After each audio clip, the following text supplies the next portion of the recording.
Au vieux moulin de la Sarthe, il y a le pittoresque qui saute aux yeux, la roue à aube, pièce maîtresse de cette bâtisse du XVIe siècle. Et puis il y a l'invisible, indispensable pour que la lumière soit.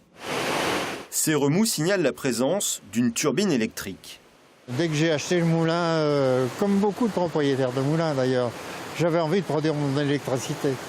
La turbine est installée en 1982. Elle alimente le moulin en électricité en circuit fermé. Et puis il y a un an, Jean-Paul Sivadier décide de la raccorder au réseau EDF.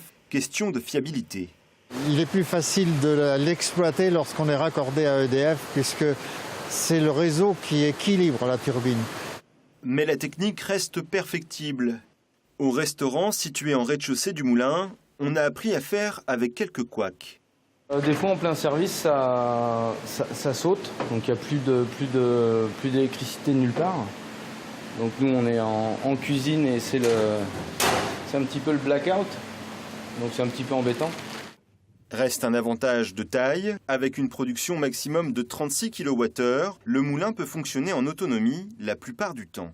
Nous vendons à EDF nos surplus, c'est-à-dire que selon l'activité du restaurant, on consomme plus ou moins d'électricité et on vend toujours les surplus. Donc la vente est plus forte la nuit et en dehors des services où les fours et les installations fonctionnent moins.